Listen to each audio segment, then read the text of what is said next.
PM ने कहा कि भाजपा नेताओं के लगातार आंदोलन के चलते पुलिस शाहजहां को एक दिन पहले गिरफ्तार करने को बाध्य हुई। मोदी ने पूछा कि आज बंगाल की जनता यहां की मुख्यमंत्री से पूछ रही है कि क्या कुछ लोगों का वोट आपके लिए संदेशखाली की पीड़ित महिलाओं से भी ज्यादा अहम हो गया। पीएम ने संदेशखाली घटना पर इंडी गठबंधन के नेताओं की चुप्पी पर भी सवाल उठाए। उत्तर प्रदेश की इसी विकास यात्रा और भविष्य की संभावनाओं पर आज शुक्रवार संवाद हो रहा है। होटल ताजमहल में इस जागरण संवाद का शुभारंभ केंद्रीय सूचना और प्रसारण एवं युवा कार्यक्रम तथा खेल मंत्री अनुराग ठाकुर ने किया। कैमूर जिले में अब राजद का सिर्फ एक विधायक रह गया है। लालू और तेजस्वी यादव के साथ 2 विधायकों ने खेला कर दिया है। बता दें कि कैमूर जिले की भभुआ विधानसभा सीट के विधायक भरत बिंद राजद से पहली बार चुनाव जीते थे। उनका राजनीतिक सफर पुराना है। उन्होंने अब एनडीए का दामन थाम लिया है। हालिया रिलीज फिल्म लापता लेडीज को पॉजिटिव रिव्यूज मिल रहे हैं। फिल्म के ठीक ठाक बिजनेस की भी उम्मीद लगाई जा रही है। इस बीच लापता लेडीज की डायरेक्टर किरण राव ने फिल्म के प्रोड्यूसर आमिर खान को लेकर बात की, जो उनके एक्स हस्बैंड भी हैं। किरण राव ने कहा कि वो बशर्मी के साथ एक्स हस्बैंड के स्टार पावर का इस्तेमाल करती हैं। Common university entrance test post graduate के लिए advance city intimation slip release होने के बाद प्रवेश पत्र 7 मार्च 2024 को रिलीज किए जाएंगे। एनटीए की ओर से हॉल टिकट आधिकारिक वेबसाइट https://pgqet.samarth.ac.in पर रिलीज होंगे। कैंडिडेट्स पोर्टल पर जाकर इसे डाउनलोड कर सकते हैं। इसके लिए जरूरी डिटेल्स एंटर करनी होगी। इसके बाद प्रवेश पत्र आपकी स्क्रीन पर प्रदर्शित हो जाएगी। अजीज कुरैशी की देखभाल करने वाले उनके भतीजे सूफियान अली ने बताया कि कुरैशी का 83 वर्ष के आयु में निधन हुआ। सूफियान ने कहा कि कुछ समय से उनकी तबीयत ठीक नहीं थी और सुबह करीब 11 बजे भोपाल के एक निजी अस्पताल में उन्होंने अंतिम सांस ली।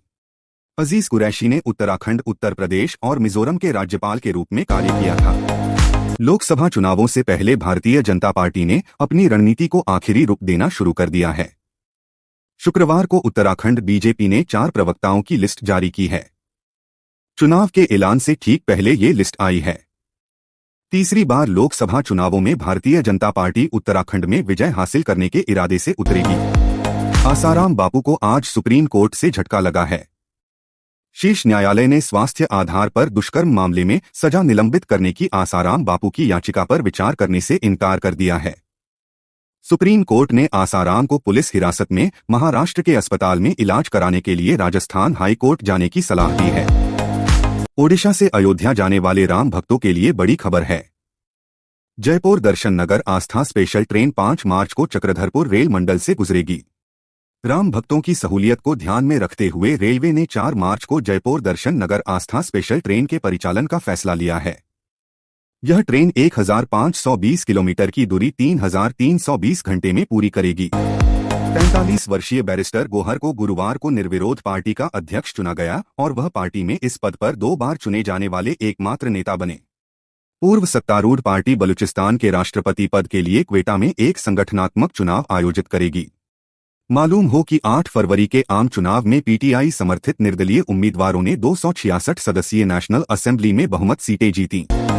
भारत को पहला विश्व कप दिलाने वाले कप्तान कपिल देव ने श्रेयस अय्यर और ईशान किशन को सेंट्रल कॉन्ट्रैक्ट से बाहर रखने के फैसले का स्वागत किया है। पूर्व भारतीय कप्तान का कहना है कि इस फैसले से कुछ लोगों का नुकसान होगा, लेकिन देश से बढ़कर कुछ भी नहीं है। कपिल के अनुसार यह फैसला घरेलू क्रिकेट के भविष्य को बचाने में काफी मदद करेगा। भारत के पूर्व कप्तान एमएस धोनी और उनकी पत्नी साक्षी मास्टर ब्लास्टर सचिन तेंदुलकर और उनका परिवार हार्दिक पांड्या और उनके भाई कृणाल पांड्या, पूर्व तेज गेंदबाज जहीर खान और पत्नी सागरिका सूर्यकुमार यादव और पत्नी देविशा शेट्टी सहित कई अन्य क्रिकेटरों को जामनगर समारोह में देखा गया। ये सभी क्रिकेट स्टार अनंत अंबानी और राधिका मर्चेंट की प्रीवेडिंग सेरेमनी में हिस्सा लेने पहुंचे हैं। हालिया रिलीज फिल्म लापता लेडीज को पॉजिटिव रिव्यूज मिल रहे हैं। फिल्म के ठीक ठाक बिजनेस की भी उम्मीद लगाई जा रही है। इस बीच लापता लेडीज की डायरेक्टर किरण राव ने फिल्म के प्रोड्यूसर आमिर खान को लेकर बात की, जो उनके एक्स हस्बैंड भी हैं। किरण राव ने कहा कि वो बशर्मी के साथ एक्स हस्बैंड के स्टार पावर का इस्तेमाल करती हैं। परिणीति चोपड़ा और दिलजीत दोसांझ की आने वाली फिल्म अमर सिंह चमकीला काफी सुर्खियों में बनी हुई है। इस मूवी में पहली बार दोनों एक साथ काम कर रहे हैं। अब एक इंटरव्यू में एक्ट्रेस ने अपने को एक्टर दिलजीत संग काम करने का अनुभव शेयर किया है। उन्होंने बताया है कि कैसे वो सेट पर एक्टर दिलजीत की एक स्टूडेंट थी। जानी मानी टीवी एक्ट्रेसेस सुरभि चंदना की शादी की रस्में शुरू हो गई हैं। जयपुर के चोमू पैलेस में आयोजित मेहंदी फंक्शन से होने वाले दूल्हे राजा करण शर्मा और दुल्हन सुरभि की झलक भी सामने आई गई है। मेहंदी फंक्शन में कपल किसी राजकुमार और राजकुमारी से कम नहीं लग रहा है। इश्कब्जा एक्ट्रेस मानसी ने कपल का वीडियो शेयर किया है। भारत और बांग्लादेश के बीच द्विवार्षिक महानिदेशक स्तरीय सीमा वार्ता अगले माह ढाका में आयोजित होगी, जिसमें सीमापार अपराधों पर अंकुश लगाने और उनके सुरक्षा बलों तथा एजेंसियों के बीच अच्छे समन्वय स्थापित करने से जुड़े मुद्दों पर चर्चा की जाएगी। बीएसएफ के महानिदेशक नितिन अग्रवाल के नेतृत्व में एक प्रतिनिधिमंडल 5 से 9 मार्च तक होने वाली बैठक के लिए बांग्लादेश की यात्रा पर जाएगा। भारतीय जनता पार्टी बीजेपी के सांसद तेजस्वी सूर्या ने कांग्रेस पर जोरदार हमला बोलते हुए कहा कि विभाजन कांग्रेस के डीएनए में शामिल है। बेंगलुरु दक्षिण से लोकसभा सदस्य ने पार्टी को देश के बंटवारे के लिए जिम्मेदार ठहराते हुए आरोप लगाया कि देश को विभाजित करने के लिए कांग्रेस पूरी तरह से जिम्मेदार है। उन्होंने कहा कि लोकसभा चुनाव में दक्षिण भारत भाजपा का गढ़ होगा। बीजेपी ने संदेशखाली मामले में टीएमसी नेता शाहजहां शेख की गिरफ्तारी को लेकर ममता सरकार पर निशाना साधा है। बीजेपी नेता सुधांशु त्रिवेदी ने कहा कि शाहजहां बंगाल पुलिस की मेहमान नवाजी में चला गया है। बीजेपी ने पूछा कि बंगाल सरकार शाहजहां को ईडी को क्यों नहीं सौंप रही है। बीजेपी ने कहा कि शाहजहां महफूज ठिकाने में है। प्रधानमंत्री नरेंद्र मोदी ने गुरुवार को विकसित भारत विकसित मध्य प्रदेश कार्यक्रम में राज्य को करीब 17,000 करोड़ रुपए की सौगात दी। पीएम मोदी ने कई परियोजनाओं का शुभारंभ व शिलान्यास किया। उन्होंने कहा कि हमारी सरकार विरासत और विकास को कैसे एक साथ लेकर चलती है, इसका उदाहरण उज्जैन में लगी वैदिक घड़ी है। पीएम मोदी ने लोकसभा चुनाव को लेकर 400 पार का नारा दिया। कैपिटल हिंसा मामले में इलिनॉइस के एक जज ने पूर्व राष्ट्रपति डोनाल्ड ट्रंप को राज्य के प्राइमरी से अयोग्य घोषित कर दिया है। यह फैसला कुक काउंटी सर्किट जज ट्रेसी पोर्टर ने सुनाया गया है। ट्रंप को कोलोराडो और मेन के बाद तीसरे राज्य में ऐसा झटका लगा है। हालांकि सुप्रीम कोर्ट के फैसले पर पूरा मामला टिका है। सुप्रीम कोर्ट अप्रैल के अंत में इसे लेकर सुनवाई करेगा। अमेरिकी राष्ट्रपति के चिकित्सक डा केविन ओकानर ने कहा कि वह अब भी ड्यूटी के लिए फिट हैं। वाल्टर रीड राष्ट्रीय सैन्य चिकित्सा केंद्र से चेकअप कराकर लौटने के बाद उन्होंने हंसते हुए कहा कि डॉक्टरों ने कहा है कि वह बहुत युवा दिखते हैं। व्हाइट हाउस की प्रेस सचिव कैरिन जीन पियरे ने कहा कि बाइडेन के डॉक्टरों ने संज्ञानात्मक परीक्षण नहीं करने का फैसला लिया है। ओडिशा की लाल चींटी चटनी को हाल ही में जीआई टैग मिला है। यह चटनी छत्तीसगढ़ और झारखंड में भी खाई जाती है। भारत के अलावा दुनिया के अन्य देशों में भी लाल चींटियों से कई अजीबोगरीब व्यंजन बनाए जाते हैं। कहीं चींटियों की चटनी बनाई जाती है तो कहीं इसका सूप और सलाद बनाकर खाया जाता है। आइए जानते हैं दुनिया में मिलने वाले इसके अन्य व्यंजन। गौरतलब हो कि बीसीसीआई सचिव जय शाह ने भी केंद्रीय अनुबंधित खिलाड़ियों को रणजी ट्रॉफी में अपनी राज्य टीमों के लिए खेलने की चेतावनी दी थी, लेकिन ये दोनों ने इस आदेश का पालन नहीं किया। अय्यर को इंग्लैंड के खिलाफ अंतिम 3 टेस्ट मैचों के लिए भारतीय टीम में भी नहीं चुना गया था।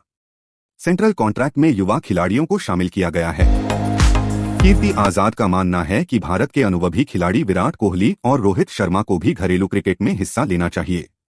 कीर्ति आजाद का यह बयान उस वक्त आया जब बीसीसीआई ने नए सेंट्रल कॉन्ट्रैक्ट से ईशान किशन और श्रेयस अय्यर को बाहर कर दिया।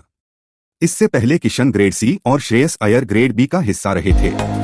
न्यूजीलैंड के तेज गेंदबाज नील वेगन वेलिंगटन में ऑस्ट्रेलिया के खिलाफ जारी पहले टेस्ट में स्थानापन्न खिलाड़ी की भूमिका निभाने के लिए मैदान पर उतरे तो दर्शकों ने खड़े होकर उनके लिए तालियां बजाईं।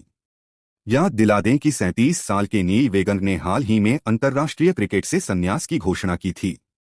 नील वेगन ऑस्ट्रेलिया के खिलाफ टेस्ट सीरीज में हिस्सा नहीं लेंगे। अभिनेता सिद्धार्थ मल्होत्रा की आने वाली फिल्म योद्धा की चर्चा बीते समय से काफी चल रही है। फैंस में इस मूवी को लेकर काफी जबरदस्त बज़ बना हुआ है। इस बीच फैंस की एक्साइटमेंट को बढ़ाने के लिए सिद्धार्थ मल्होत्रा की योद्धा का धमाकेदार ट्रेलर रिलीज कर दिया गया है, जिसे देख आपके अंदर देशभक्ति जाग जाएगी। उद्योगपति मुकेश अंबानी के छोटे बेटे अनंत अंबानी की शादी को लेकर चर्चाओं को बाजार काफी गर्म है। गुजरात के जामनगर में अनंत और राधिका मर्चेंट के प्री वेडिंग फंक्शन का आयोजन किया जा रहा है। ऐसे हम आपके लिए इस कपल से जुड़ी एक बड़ी डिटेल्स लेकर आए हैं, जिसकी बदौलत हम आपको बताएंगे ये राधिका और अनंत की क्वालिफिकेशन क्या है। अक्षय कुमार और टाइगर श्रॉफ की upcoming action thriller film Bade Miyan Chhote Miyan की चर्चा की इस तरफ जोरों शोरों से चल रही है। इस फिल्म का लेटेस्ट सॉन्ग मस्त मलंग झूम को बुधवार को रिलीज किया गया है।